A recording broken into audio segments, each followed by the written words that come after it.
Class 4। इसका आज हमने न्यू टॉपिक स्टार्ट किया है, द एनिमल वर्ल्ड। ठीक है, पहले हमने ह्यूमन बॉडी के बारे में पढ़ा था, आज हमने एनिमल वर्ल्ड के बारे में पढ़ना है कि किस तरह से एनिमल्स जो है इस दुनिया में वो भी लिविंग थिंग है, तो वो किस तरह से मूव करते हैं, किस तरह से एक जगह से दूसरी जगह वो जाते हैं, खाना किस तरह से वो खाएंगे, किस तरह से वो रिप्रोड्यूस करते हैं, जो भी उनके अंदर चीज़ें होती हैं हम इस चैप्टर में उस सब के अबाउट पढ़ेंगे। ठीक है, जैसे यहाँ पे लिखा है कि एनिमल्स ग्रो भी करते हैं, मूव भी करते हैं, वो खाना भी खाते हैं, इसके अलावा उनमें ब्रीथिंग भी होती है और वो रिप्रोडक्शन भी करते हैं। तो ये सारा कुछ उनकी बॉडीज के अंदर किस तरह से होता है, उनकी पूरी लाइफ में इस तरह से सारा प्रोसेस चलता है, हमने इसके अबाउट इस चैप्टर में पढ़ना है। तो सबसे पहले तो ये है एसेंशियल्स ऑफ सर्वाइवल, के सर्वाइवल के लिए किसी भी लिविंग थिंग को सर्वाइव करने के लिए जो मेन चीज़ें होती हैं चाहिए होती हैं वो कौन सी हैं, कि किस वजह से वो अपनी लाइफ जो है वो इस प्लेनेट पे गुजार सकते हैं। अगर उनको वो तीन चीज़ें मिलेंगी तो ही वो सर्वाइव कर सकेंगे। अगर इनमें से कोई एक चीज़ भी खत्म हो जाए तो किसी भी लिविंग थिंग का जो सर्वाइवल है वो मुश्किल हो सकता है। और वो कौन कौन सी हैं?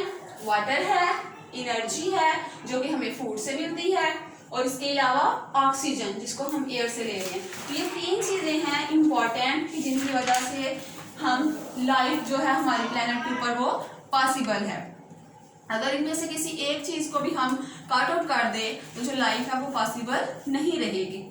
अब इसमें सबसे पहले हमने वाटर के अबाउट, जो फर्स्ट वाला हमारा पार्ट है वाटर, आज हम उसके अबाउट पढ़ेंगे कि जो वाटर है वो किस तरह से हमारे लिए इम्पॉर्टेंट है। वाटर से हम स्टार्ट करते हैं। जैसे कि सबको पता है कि इस प्लेनेट पे, इस अर्थ पे जो सबसे ज़्यादा प्रीशियस थिंग है वो क्या है? वाटर है। कि वाटर के बगैर किसी भी लिविंग थिंग का सर्वाइवल जो है वो पॉसिबल नहीं। यही वजह है कि जो दूसरे प्लैनेट्स हैं वहाँ पर लाइफ पॉसिबल नहीं है। क्यों वहाँ पर लाइफ पॉसिबल नहीं है? क्योंकि वहाँ पर वाटर प्रेजेंट नहीं है। कुछ प्लैनेट्स ऐसे हैं जहाँ पर एयर पॉसिबल नहीं है। तो लेकिन हमारी अर्थ एक ऐसा प्लेनेट है जहाँ पर ये सारी चीज़ें प्रेजेंट हैं, वाटर भी प्रेजेंट है और हमें एयर भी मिलती है, एयर भी प्रेजेंट है। इस वजह से यहाँ पर लाइफ पॉसिबल है और यही वजह है कि हमारा प्लेनेट जो है वो दूसरे प्लेनेट से डिफरेंट है। अब ये था कि वाटर जो है वो सबसे ज़्यादा प्रीशियस थिंग है। आपने अपनी बॉडीज में देखा है हमारी बॉडी का जो 70% हिस्सा होता है वो वाटर पर डिपेंड करता है। क्या यानी कि हमारी बॉडी के अंदर 70% क्या चीज़ प्रेजेंट है? वाटर है। बाकी 30% जो है वो दूसरी चीज़ें हैं। तो इससे भी हमें अंदाज़ा होता है कि जो वाटर है वो हमारे लिए बहुत ही ज़्यादा इम्पॉर्टेंट है।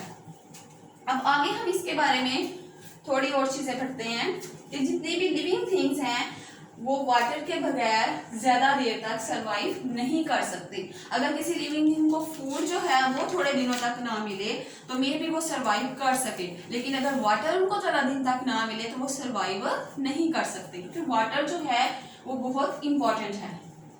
इसमें यह है कि all living things are mainly made up of water. That's right, there is more water inside your body than anything else. कि जितनी भी लिविंग थिंग्स हैं वो मेनली तौर पर किस चीज़ से मिलकर बनी हुई हैं? वाटर से। कि हमारी बॉडी के अंदर ज़्यादातर अमाउंट में क्या है? वाटर। जो भी मैंने बताया था कि ज़्यादा अमाउंट में 70% हमारी बॉडी का जो वेट होता है हमारा वो भी किस वजह से होता है? वाटर की ही वजह से।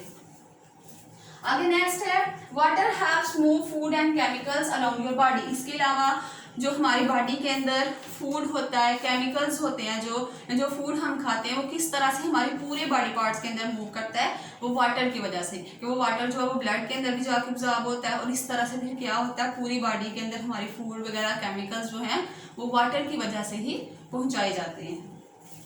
इसके अलावा वाटर हेल्प्स टू कूल और heat your body as the temperature around you changes. जैसे हमारी बॉडी के हमारे इन्वायरमेंट में हमारा टेम्परेचर चेंज होता है तो उस टेम्परेचर के चेंज होने के साथ साथ वाटर जो है वो हमारी बॉडी के टेम्परेचर को भी क्या करता है? बैलेंस में रखता है, सही करता है। ठीक है, तो यानी कि अगर सर्दी है, गर्मी है तो वाटर की वजह से क्या होता है? फिर हमारी बॉडी का टेम्परेचर जो है वो मेंटेन रहता है। इन चीज़ों से हमें पता चला कि वाटर जो है वो बहुत ही ज़्यादा इम्पॉर्टेंट है। वाटर की जो प्रेजेंस है वो बहुत ही ज़्यादा ज़रूरी है, बहुत ज़्यादा इम्पॉर्टेंट है। तो आपने क्या करना है? आपने इस पेज को घर में अच्छी तरह से रीड आउट करना है, पेज नंबर 12 को। इंशाअल्लाह ताला कल हम आगे और मज़ीद वाटर के अबाउट पढ़ेंगे। Thank you.